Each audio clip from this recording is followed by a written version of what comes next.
ભગવાને જ્યારે કૃષ્ણ અવતાર ધાર્યો, બ્રહ્માજી એ વખતે મથુરાની જેલમાં આવીને સ્તુતિ કરી. બોલો, કૃષ્ણએ આમંત્રણ નહોતું દીધું કે સત્યલોકના માલિક બ્રહ્માજી પધારો, મારો જન્મ થાય છે, નહોતું આમંત્રણ આપ્યું. તોય બ્રહ્માજી આવ્યા હતા કે હાલો, દેવતાઓને કીધું મારો અને તમારો નાથ આજ વસુદેવ અને દેવકી થકી કારાવાસમાં પ્રગટ થાય છે. કાળી અંધારી રાત છે, કૃષ્ણ સ્વરૂપે આવે છે. બ્રહ્માજી આવ્યા, અદ્ભુત સ્તુતિ કરી. ત્યારે ભગવાન નારાયણે ચતુર્ભુજ રૂપે બ્રહ્માજીને દર્શન દીધા છે. પણ જ્યારે એ જ ભગવાને વૃંદાવનમાં ઉજાણી કરી, દરેક ગોવાળિયાઓને કીધું કે જાઓ, સૌના ઘરેથી સારામાં સારી વાનગી બનાવીને લાવો, આપણે ડબરા ઉત્સવ કરીએ. હા, આજકાલનો નથી, ભાગવતમાં છે, એમાંથી શીખ્યા છે. બધાને ઘરે જઈને કહેજો તમારી માતાઓને કે સારામાં સારી વાનગી બનાવી દે, અને જુઓ બધાએ અલગ અલગ બનાવજો, અને કહેજો કે આજ કૃષ્ણ તમારું જમવાના છે. ગોવાળિયાઓને હરખ થયો. ઘરે આવીને એની માતાને વાત કરી, માં આજ તો અમારે બધાને ઉજાણી કરવી છે, એટલે સારામાં સારું માં કંઈક બનાવી દે. અને ગોપીને એમ થયું, કૃષ્ણ જો જમતો હોય તો સારામાં સારી વાનગી બનાવવું. અને એક એક ગોપીઓએ પ્રેમ એનું મિશ્રણ કરી, હા, સ્નેહનું મિશ્રણ કર્યું છે, અને એવી ભાવથી વાનગીઓ બનાવી. બધાય લાવ્યા. જમનાજીના કિનારે બધાય ભેગા થયા. યમુના નદી વહે છે, ખીલેલા કમળો એની સુગંધથી ખેંચાય અને ત્યાં ભમરાઓ પણ માંડ્યા આવવા. પક્ષીઓના શબ્દો પણ ત્યાં થતા હતા. ચારેય બાજુ નીરવ વાતાવરણ છે. કૃષ્ણએ કહ્યું કે અહીં બેસીને આપણે જમવું છે. દિવસ ચડી ગયો છે અને ભૂખ પણ લાગી છે, માટે જમી લઈએ. વાછરડાઓને પાણી પાઈ અને આપણી આજુબાજુમાં જ્યાં સમીપમાં જગ્યા છે, લીલું ઘાસ છે, ત્યાં ચરવા મૂકી દો. કૃષ્ણ વત્સપાલ બન્યા હતા, હજી નાના છે, એટલે નંદ બાબાએ એને ખાલી વાછડા ચરાવવા આપ્યા હતા, ગાયું નહીં. હા, એટલે વત્સપાલ હતા, એટલે કીધું કે આપણા વાછડાઓને અહીંયા આજુબાજુમાં નાના નાના વાછડાઓને ચરવા મૂકી દો. ભગવાનના વચનો તરત જ એ ગોપ બાળકોએ સ્વીકારી લીધા. લીલી ઘાસવાળી જગ્યા હતી, ત્યાં ચરવા મૂક્યા અને શીકા ધરતી ઉપર રાખી દીધા. અને ભગવાનની સાથે જમવાની તૈયારી માંડ્યા કરવા. વનમાં ગોળ પંક્તિ કરી, એકબીજાને અડીને બેઠા હતા, પણ દરેકના મુખ ભગવાનની સામા હતા. હા, એવી રીતે બેઠા છે. અર્ધચંદ્ર આકારે કમળની પાંખડીઓ જેમ શોભે એમ બાળકો શોભતા હતા. એમાં કેટલાક પાંદડામાં, કેટલાક અંકુરના, કેટલાક ફળના, કેટલાક શીકાના, કેટલાક વૃક્ષની છાલના, અને કેટલાક સિપરોના વાસણો કર્યા હતા. કોઈએ પત્રમાં લીધું, કોઈએ હાથમાં લીધું, તો કોઈની પાસે કાંઈ મળ્યું ને પથ્થરની શિલા હતી, એના ઉપર જમવાની શરૂઆત કરી. પણ ભાઈ મોજ હતી હો. ડાઇનિંગ ટેબલ જેવો આનંદ કદાચ એને નહીં મળ્યો હોય, પણ આ આનંદ કાંઈક અનેરો હતો. હા, કાંટાવાળી ચમચી નહોતી, બે ખૂતાડે આમ કરીને, પછી એકથી આમ કરીને આમ તોડે, પછી પાછો મોઢામાં મૂકે. શું આનંદ આવે, આંગળા ચાટો એનો આનંદ આવે. તો એ ગોવાળિયા એવી રીતે જમવા બેઠા, પણ અનેરો આનંદ તો પથ્થરની એ છીપરો ઉપર ભોજનો રાખ્યા હતા. પોતપોતાના ભોજનના નોખા નોખા સ્વાદ બધાય દેખાડતા હતા, હસતા હતા અને હસાવતા હતા, અને બાળકોની સાથે કૃષ્ણ જમતા હતા. પણ આમાં એક આશ્ચર્ય એ બતાવ્યું, ભગવાન કૃષ્ણએ તો કાંઈ નહીં, કાચલી નહીં, કેળના પાને નહીં, કોઈ પતરાવાળી પણ નહીં, ભગવાન કૃષ્ણ આજે કરપાત્રી બન્યા હતા. પોતાના હાથને જ ભોજનનું પાત્ર બનાવ્યું. બધાના ઘરની મીઠાઈઓ ભગવાન કૃષ્ણએ ડાબા હાથમાં લીધી છે. બધાએ આગ્રહ કરે, એક એક ગોવાળીઓ આગ્રહ જ કરે, મિત્ર કૃષ્ણ તું મારા ઘરની મીઠાઈ જેમ. મારી માએ બહુ આગ્રહ કરીને બનાવીને કીધું છે કે પહેલા કૃષ્ણને જમાડજે, માટે કાના આ મીઠાઈ તું ખાઈ લે. એક હાથથી ખાવાનું અને એક હાથમાં મીઠાઈ. તમે વિચાર તો કરો, એ વખતે ભગવાન કૃષ્ણ કેવા શોભતા હશે. ભગવાન વ્યાસે લખ્યું કે એના ખંભા ઉપર ખેસ હતો, એને કેળે બાંધ્યો હતો, અને વગાડવાની જે વેણુ હતી એને પણ ભગવાન કૃષ્ણએ પોતાની કેળમાં ખોસી હતી. હસતા હતા અને હસાવતા હતા. ચારે બાજુ ગોવાળિયા બેઠા છે, ભગવાન કૃષ્ણ વચમાં બેઠા છે. ગોઠવણ પણ એટલી સુંદર કરેલી, કમલાકાર, જેમ કમળનું ફૂલ ચારેય બાજુ પાંખડીઓ હોય છે અને વચ્ચે નાળ હોય છે, એમ ચારેય બાજુ ગોવાળિયા ગોઠવાઈ ગયા અને વચમાં ભગવાન કૃષ્ણ બેઠા છે.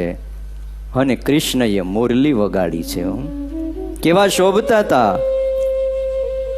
ભગવાન વ્યાસે લખ્યું, બિભ્રત વેણુમ જઠર પટયો શૃંગવેત્રે ચ કક્ષે વામે પાણો મસરૂર કવલમ તત્ફલાની અંગુલીષુ તિષ્ઠન મધ્યે સ્વપરિસુહૃદો હાસયન નર્મ ભીસ્વૈ સ્વર્ગે લોકે મિશતિ બુભુજે યજ્ઞ ભૂક બાલ ખેલી. ભગવાન પોતે ડાબા હાથમાં એ વાનગીઓ રાખી છે અને કોઈ ગરમરના, કોઈ કેરીના અથાણા લાવ્યા છે.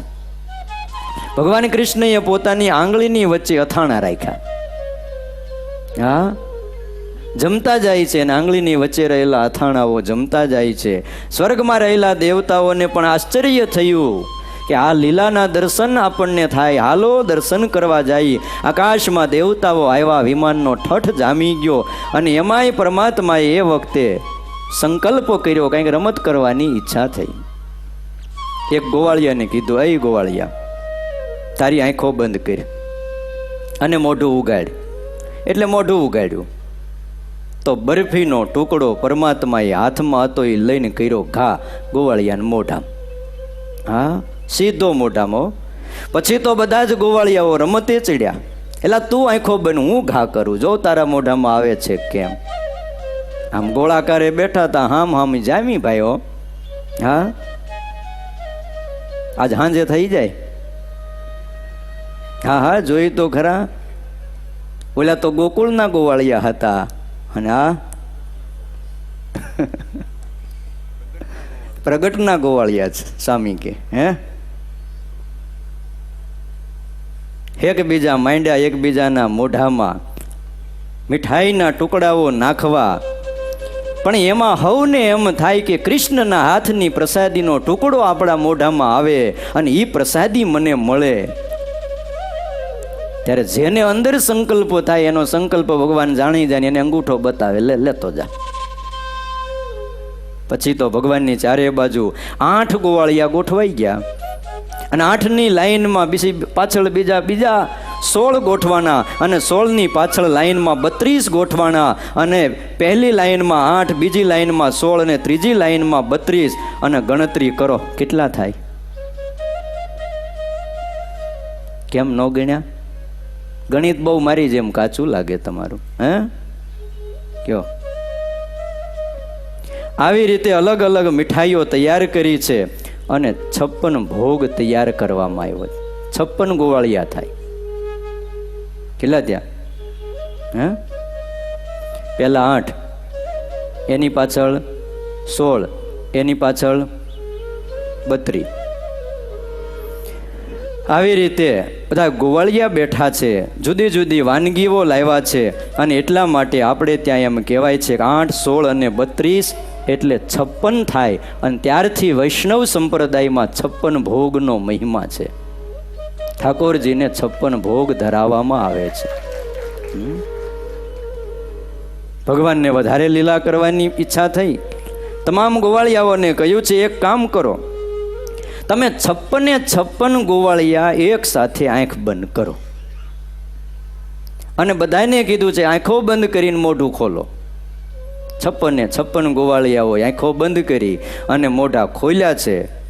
ભગવાન કૃષ્ણએ કહ્યું છે કે હું જેના મોઢામાં મીઠાઈ નાખું અને જેના મોઢામાં મીઠાઈ આવે એને બીજા કોઈને કહેવાનું નહીં, પણ જેના મોઢામાં હું મીઠાઈ નાખું એ મારો જીગરજાન મિત્ર છે આજથી.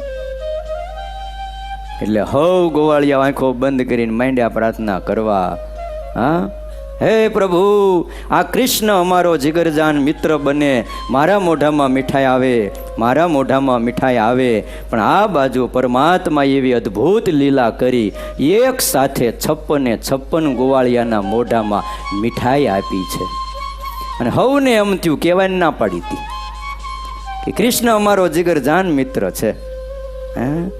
આવી રીતે હસતા હતા અને મિત્રોને હસાવતા હતા. પણ ત્યાં કૃષ્ણની નજર એક બાજુ ઝાડને ઓઠીંગણ દઈને ઊભેલો એનો એક મિત્ર, એના ઉપર નજર ગઈ. એનું નામ હતું મધુમંગલ. થયું બધાય હસે છે અને આ રડે છે. એટલે સમુદાયમાંથી કૃષ્ણ છલાંગ મારીને બહાર આવ્યા, દોડતા આવ્યા છે મધુમંગલની પાસે. હાથમાં છાશની કુરડી હતી. આ મધુમંગલ, એની માનું નામ પૂર્ણિમા હતું અને પિતાનું નામ શાંડિલ્ય મુનિ હતું. બહુ ગરીબ હતો, બહુ ગરીબ હતો. હા, એટલે કહું છું ને કે જગતમાં પ્રશ્ન તો રહેવાના. પૈસાવાળા નહીં પ્રશ્ન છે, શું કરીએ તો ભૂખ લાગે. હે, ગરીબને પ્રશ્ન છે, ભૂખ તો લાગે છે પણ શું કરીએ, પ્રશ્ન રહેવાના. ભગવાને જોયું છે શાંડિલ્ય મુનિ, જેણે શાંડિલ્ય ભાષ્ય લખ્યું છે. ભક્તિ કોને કહેવાય એની વાતોને જો જીવનમાં સમજવી હોય ને તો એકવાર શાંડિલ્ય સૂત્રને વાંચજો. આપણે વડતાલ મંદિર તરફથી બહાર પડ્યું છે. આપણા નંદ સાધુએ એના ઉપર ભાષ્ય કર્યા છે, ભૂલતો ન હોય તો નિત્યાનંદ સ્વામીએ શાંડિલ્ય સૂત્ર ઉપર ભાષ્ય લખ્યું છે. ક્યારેક એવા ગ્રંથોની પણ કથા કર્યા જેવી ખરી હો. અદ્ભુત વાતો લખીશ. એ શાંડિલ્ય મુનિ અને પૂર્ણિમા, એનો એકનો એક દીકરો મધુમંગલ. અને શાંડિલ્ય મુનિને એવું વ્રત હતું કે કોઈની પાસે લાંબો હાથ ન કરવો. અયાચક વ્રત. હે, જેણે કોઠા બોરા ખાધા, જેણે ઝાડના પાંદડાઓ ખાધા અને અદ્ભુત ભક્તિની વ્યાખ્યાઓ કરી, ઈ હાટા મેસૂબ, હે, ઘારી ખાનારાઓ ઈ વ્યાખ્યા ન કરી શકે. ઈ કોઠા બોરા ખાનારાઓ એ વ્યાખ્યા કરી. અને કદાચ એણે જે વ્યાખ્યાઓ અને એણે જે ભક્તિનું નિરૂપણ કર્યું એ આજ લાડવા જલેબી હાટા ખાનારાઓ સમજી ન શકે. કારણ કે ક્યાં એની ઊંચાઈ હતી અને ક્યાં આપણી દ્રષ્ટિ. 2 દિવસે મળે, ક્યારેક 3 દિવસે મળે. એની પત્ની ક્યારેક ક્યારેક ખૂણામાં બેસીને રડી લે. અરે કોઈકને કયો તો ખરા, આ કઈ રીતે આ સંસારનું ગાડું હવે આગળ ધપાવવું. એમ છોકરો ભૂખ્યો રહી છે. અને એમાં એક દી કૃષ્ણએ કીધું કે હવના ઘરેથી હારામ હારી મીઠાઈ બનાવીને લાવો. તેથી મધુમંગલ બહુ નાનો હતો, દોડતો ઘરે જઈને માને કીધું કે માં, મારા માટે નહીં તો કમસે કમ કૃષ્ણના માટે તો કંઈક બનાવી દે, કંઈક બનાવી દે. ત્યારે એની માં ઘરના એક ખૂણામાં ઊભી ઊભી રડી હતી કે બેટા તને શું સમજાવું કે ગરીબાઈનું દુઃખ શું હોય છે. હે, દીકરાને માં સમજાવી શકતી નથી, કહી શકતી નથી કે બેટા ઘરમાં કાંઈ નથી. ઓલો હઠે ચડ્યો, નહીં માં, મને કાંઈક તું કરી દે. હવે બાજુવાળાને ત્યાં માગવા જાય ને તોય કોઈ હવે માગવું પણ આપતા નથી. ખબર છે કે આ લઈ જાય, દેવા ક્યાંથી આવશે. હા, દુઃખીના દિલની વાત સુખી ન જાણી શકે, અને જો સુખી જાણી શકે તો દુનિયામાં દુઃખ ના રહે. અને આખીર 3 દિવસની ખાટી છાશ હતી, કુરડીમાં પડેલી, થોડીક વધેલી. કીધું જા બેટા આ છાશ લઈ જા. હે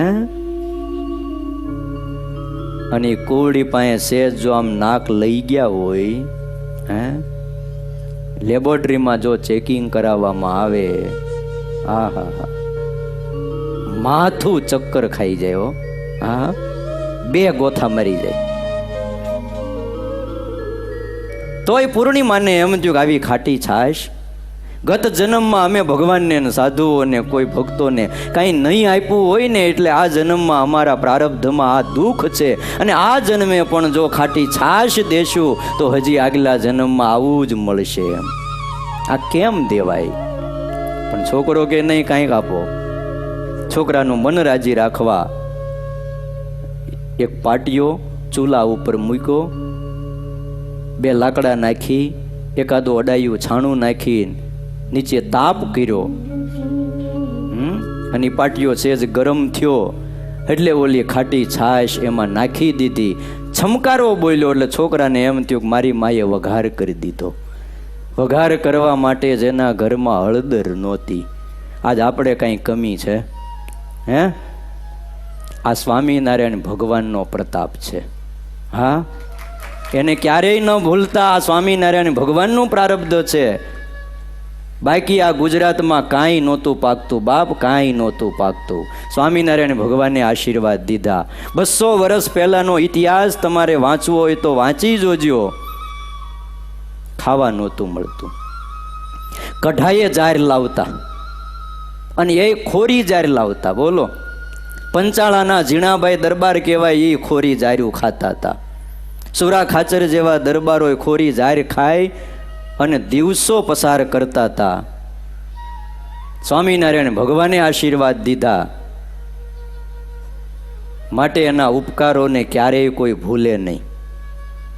આ ગુજરાતની પ્રજા જે સુખી દેખાય છે એ સ્વામિનારાયણ ભગવાનના આશીર્વાદ છે. હા, સ્વામિનારાયણ ભગવાનના આશીર્વાદ છે. એમને હવને સુખી કરવા હતા. સ્વામિનારાયણ ભગવાને પોતાના ડાયરીમાંથી દંડ શબ્દને કાયમના માટે કાઢી નાખ્યો હતો અને દયા વાપરી હતી. બસ એમના ઉપકારોને યાદ કરો. આપણા પ્રારબ્ધમાં પણ એ જ હોય. હા, વઘાર કરવા માટે તેલનું ટીપું નથી, રાઈ જીરું નથી, હળદર નથી, અને ગરમ પાટીઓ થાય અને એમાં છાશ રેડી દે અને છમકારો બોલે, છોકરાનું મન રાજી રાખી અને મોકલ્યો, જા બેટા આ છાશ લઈ જા અને કૃષ્ણને આપજે. કેજે પૂર્ણિમાએ આ છાશ મોકલી છે. મધુમંગલ લઈને આવ્યો તો ખરો, પણ 56 ગોવાળિયાઓ અલગ અલગ મીઠાઈ લઈને આવ્યા હતા. હા, અને એના ઉપર લાલ પીળા કાગળો લગાડ્યા હતા, ફૂલડાઓ શણગાર્યા હતા, અને એટલું બધું હતું. એ જોઈને આને થઈ ગયું કે આ હા હા હા હા. હે, મીઠાઈ ઉપર પણ ચાંદીના કવર કર્યા હતા. હા, હોનાના પતરા. બોલો, વરખ કર્યો તો વરખ આવે ને, મીઠાઈ જોઈ છે ને, તો સગવડતા હતી એની પાસે. કોવડી હાથમાં રહી ગઈ આ કૃષ્ણને પાવાની. હે, આ મોઢું જ્યાં કોવડીના મોઢા પાસે લઈ જાય ખાટી ગંધ આવે. થયું કે આ નથી દેવી, નથી પાવી. પણ કૃષ્ણને દોડતા આવતા જોયા, થયું કૃષ્ણ લઈ લેશે, એટલે આખી કોવડી પોતે મોઢે માંડીને માંડ્યો ઘટ ઘટ ઘટ ઘટ ઘટ ઘટ પીવા, કે આવું ભગવાનને ન દેવાય, હું પી જાઉં એમ. એ આખી કોવડી ખાલી થઈ ગઈ, મોઢું આખું છાશથી ભરાઈ ગયું. ત્યાં કૃષ્ણ દોડ્યા ને કોવડી હાથમાંથી આંચકી, કાંઈ ન મળે. ફેરવીને એક લાફો ગાલ ઉપર માર્યો, મારા ભાગની છાશ પી જશે. મોઢામાંથી છાશ બહાર નીકળી અને કૃષ્ણ ત્યારે એનું મોઢું માંડ્યો ચાટવા. એ વખતે આકાશમાં બ્રહ્માજીએ દર્શન કર્યા. ફ્યુઝ ઉડી ગયો. બ્રહ્માનો સ્તુતિ કરવા આવ્યા હતા, પણ નોય કૃષ્ણ પરબ્રહ્મ ગોવાળિયો નોય. હે, આ પરબ્રહ્મ નથી, કોકના મોઢામાંથી નીકળતી એઠી છાશ ખાય એને ભગવાન કહેવાય? હે? ડાઇનિંગ ટેબલ ઉપર વ્યવસ્થિત આમ બેઠા હોય, ટાઈ બાય હોય ને આમ ધીસ ઇઝ ગોડ, હે, એને ભગવાન કહેવાય? આ તો ભગવાન છે. ભાવ હોય ને તો મોઢામાં અંદર ઉતરી ગયેલી છાશ પણ બહાર કઢાવીને ઈ ચાટે. આખે આખું મોઢું મધુમંગલનું ચાટી ગયા. હે, વિચાર તો કરો. બ્રહ્માજીને મનુષ્ય ભાવ આવ્યો, નોય પરબ્રહ્મ, નોય પરબ્રહ્મ. આ તો ગોવાળીઓ છે, ભલભલા આમાં ભૂલા પડે. અને એટલે ઉત્તર ગુજરાતના ભક્તો માગે છે કે હે પ્રભુ, તમારામાં અમને ક્યારેય મનુષ્ય બુદ્ધિ ન આવે,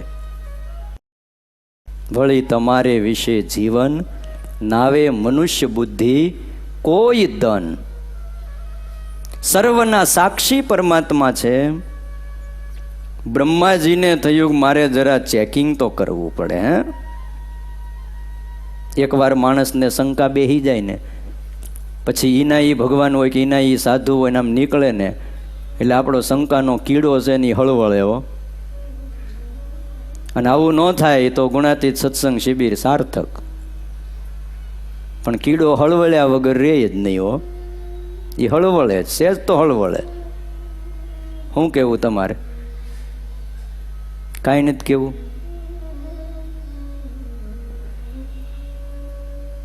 બ્રહ્માજીએ વાછડાઓ ચરતા હતા, ચેકિંગ કરવા માટે તમામ વાછડાઓનું અપહરણ કર્યું. બુદ્ધિના દેવ છે, બુદ્ધિના દેવ. ચોરી ન કરાય એને ખબર નથી. કોકની પારકી વસ્તુ પૂછ્યા વગર લેવાય નહીં એને ખબર નહોતી. આ હું ચોરી કરું છું એને ખબર હતી કે નહીં? અને આ વાછડા એ મારા નથી, પણ જન્મ જ્યારે થયો ચતુર્ભુજ રૂપે જ્યારે મને દર્શન દીધું એ સાક્ષાત નારાયણના આ વાછડાઓ છે, ભગવાન કૃષ્ણના છે. પૂછ્યા વગર લઈ જવાય નહીં. વાછડા ચોરી ગયા. એકવાર જ્યારે આવું થાય ને પછી ગમે તેમ કરીને એનું કેમ બગડે ને એનું કેમ અહિત થાય, આ જ પ્રક્રિયા જીવનભર શરૂ રહે છે. વાછડા લઈ ગયા. ભગવાન કૃષ્ણએ જોયું. એક ગોવાળિયાને કીધું, એ ગોવાળિયા, એટલે આપણા વાછડા અહીં ચરતા હતા, આપણે જમતા હતા, ક્યાં ગયા? ગોવાળિયો કે ખબર નહીં, તમે બધા બેહો, હું તપાસ કરું. ભગવાન તપાસ કરવા નીકળ્યા. હા, અંતર્યામી છે. દોડ્યા વનમાં. જેવા કૃષ્ણ દૂર ગયા એટલે બ્રહ્માજી સત્યલોકમાં વાછડાને મૂકીને પાછા અહીં જોવા આવ્યા શું થાય છે. ત્યાં એકલા ગોવાળિયાને જોયા, એને બધાને ઉપાડ્યા. 56 ગોવાળિયાને સત્યલોકમાં. ભગવાન કૃષ્ણ વનમાં આટો મારીને આવ્યા, તે ગોવાળિયા નહીં. ધ્યાન રાખવું. હા,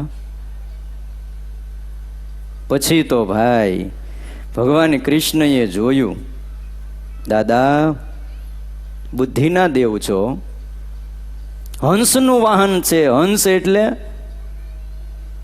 સાર અને અસારનો વિભાગ કરે, વિવેકાધિષ્ઠિત બુદ્ધિ.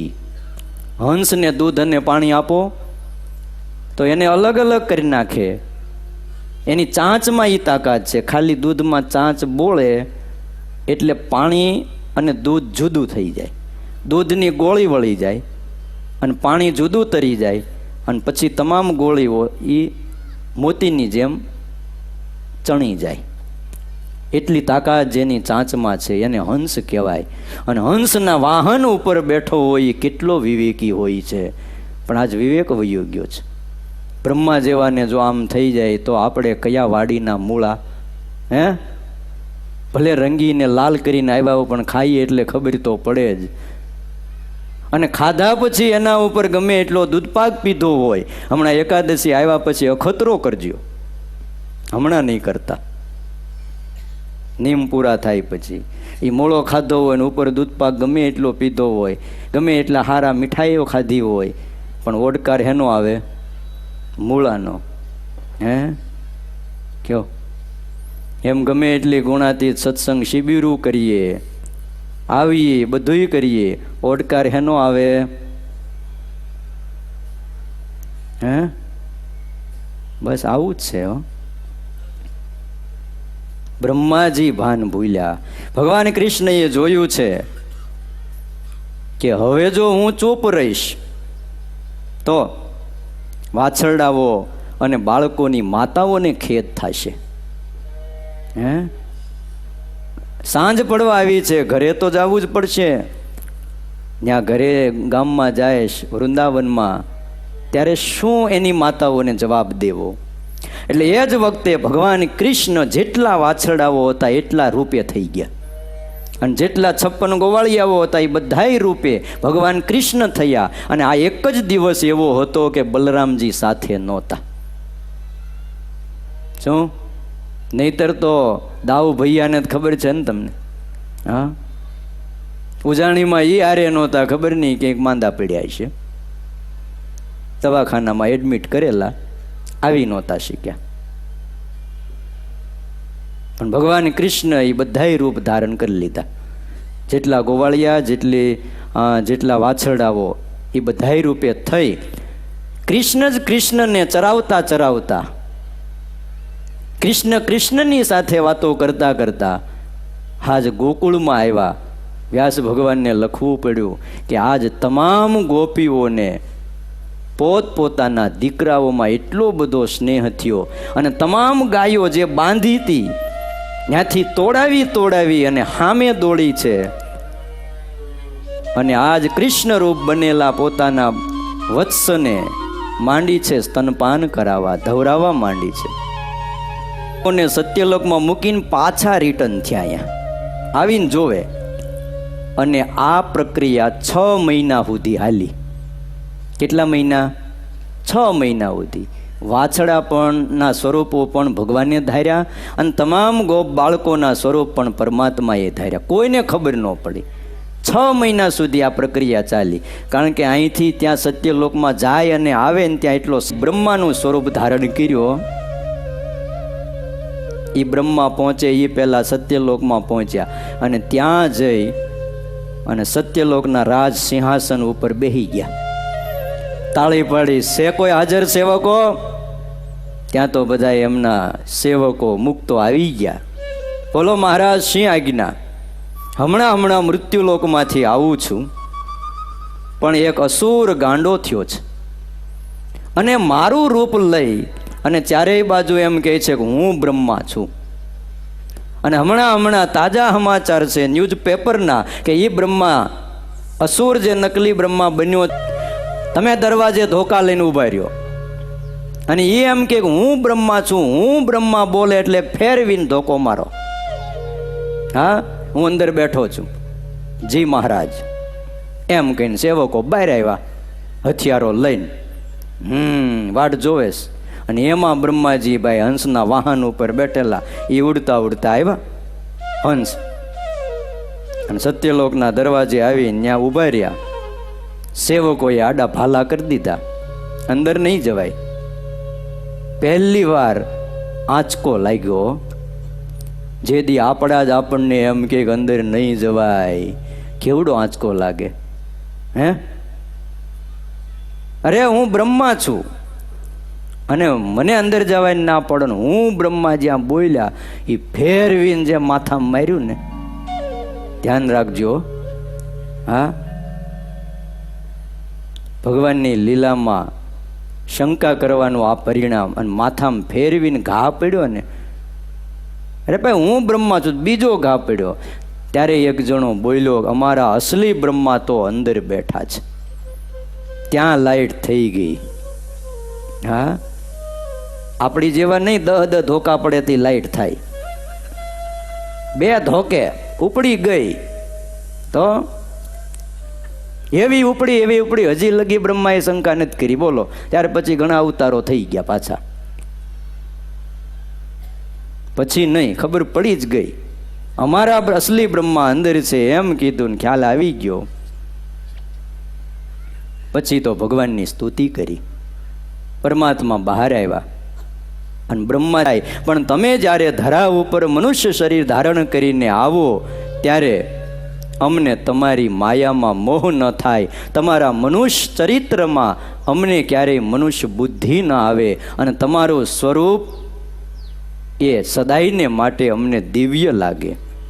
એટલે ગીતામાં ભગવાનને કહેવું પડ્યું છે, અવજાનંતી મામ મૂઢા માનુષીમ તનુ માશ્રિતમ પરમ ભાવમ અજાનંતો મમ ભૂત મહેશ્વરમ. આ જગતના મૂઢ લોકો એ મારા પરમ ભાવને નથી જાણતા. અવજાનંતી મામ મૂઢા, ભગવાનને નથી જાણતા ને એને મૂર્ખ કીધા, મૂઢ કીધા. પરમ ભાવમ જાનંતો મમ ભૂત મહેશ્વરમ, ભૂત પ્રાણી માત્રનો ઈશ્વર એવો હું જ્યારે મનુષ્ય શરીર ધારણ કરીને આ ધરા ઉપર આવું છું ત્યારે મને કોઈ ઓળખી શકતા નથી. અને એટલે તો આ ઉત્તર ગુજરાતના ભક્તો વારે વારે પ્રાર્થના કરે છે, વળી તમારે વિશે જીવન નાવે મનુષ્ય બુદ્ધિ કોઈ દન. હે મહારાજ, તમારે વિશે અમને મનુષ્ય બુદ્ધિ ન આવે.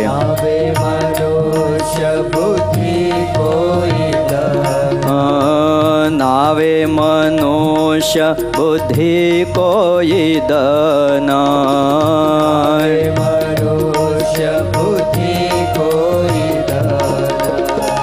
જે જે લીલા કરો તમે લાલ,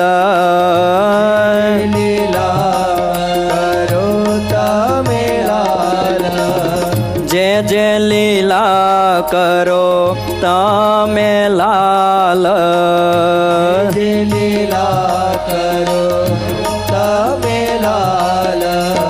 તેને સમજો અલૌકિક ખ્યાલ,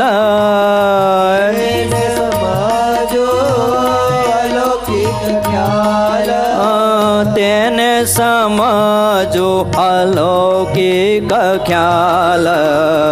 મહાબળવંત માયા તમારી જેણે આવરી યા નર નારી. બળવંત માયા તમારી જેણે આવરી યા નર નારી. મનુષ્ય શરીર ધારણ કરીને પૃથ્વી ઉપર વિચરણ કરતા ભગવાન આ મનુષ્ય નથી, આટલું જો સમજાઈ જાય તો બધું જ સીધું પડી જાય છે. હા, બધું જ સીધું પડે. પણ આટલી જ બાબત જો ના સમજાય તો તમામ કરેલી સાધનાઓ પણ ઊંધી પડે છે, કથેલું જ્ઞાન પણ ઊંધું પડે છે, પાળેલો ધર્મ પણ ટળી જાય છે અને કરેલી ભક્તિ પણ નિષ્ફળ જાય છે. અને ગમે એટલો વૈરાગ હોય તો પણ એ કામ નથી આવતો. આટલું જ સમજવાનું છે. મનુષ્યાકારે વિચરણ કરતા મહારાજ એમાં મનુષ્ય બુદ્ધિ ન આવે. આ શોર્ટ એન્ડ સ્વીટ રસ્તો છે. હા, એકદમ ટૂંકો અને કાંટા વગરનો શોર્ટ એન્ડ સ્વીટ રસ્તો. ભગવાનમાં અને ભગવાનના ભક્તોમાં મનુષ્ય ભાવ ન આવે. પાછો અઘરામાં અઘરો છે. હેલામાં હેલો પણ છે અને અઘરામાં અઘરો પણ છે. કોઈ પણ પ્રકારનો મનુષ્ય ભાવ ભગવાન અને સંતમાં નથી. આ બે તત્વ એ માયા પરના તત્વો છે. આટલું સમજવાનું છે. બ્રહ્મ અને પરબ્રહ્મ આ બે તત્વોમાં માયા નથી, નથી ને નથી જ. શ્રીજી મહારાજે વચનામૃતમાં એમ કહ્યું છે, ભગવાનના ભક્તને તો બ્રહ્મની જ મૂર્તિ માનવા. શું કીધું? બ્રહ્મની જ મૂર્તિ, એમાં મનુષ્ય ભાવ તો લાવવો જ નહીં. આ વચનામૃત છે. જો આ શિબિરમાંથી બીજું કંઈ કરો કે ન કરો, પણ શિબિરમાંથી ગયા પછી એક વચનામૃત વાંચવાની નિયમ રાખજો. હા, આખું વરસ કોઈ દી વચનામૃત હાથમાં લીધું ન હોય અને પછી અહીંયા આપણે શિબિરમાં છેલ્લે છેલ્લે આવી જઈએ ગળામાં ગાળીઓ નાખીને, તો એમ કાંઈ વચનામૃત સમજાય નહીં. થોડીક મહેનત તમારે કરવી જોઈએ. શું કરવાનું? શોર્ટ એન્ડ સ્વીટ રસ્તો, એક વચનામૃત રોજે વાંચવાનું મનોમન નક્કી કરો. હા, ગમે એમ થાય, એક વચનામૃત તો સાંજ પડતા મારે વાંચી જ લેવું છે. ક્યારેક એવું બને ન વાંચી શકો, કોઈ સંજોગો, કોઈ કારણ, કંઈક શારીરિક પરિસ્થિતિ, બીજે દી 2 વાંચો. આટલું કરશો ને મા બાપ, એમ શું કહે છે અમારા દાદાઓ?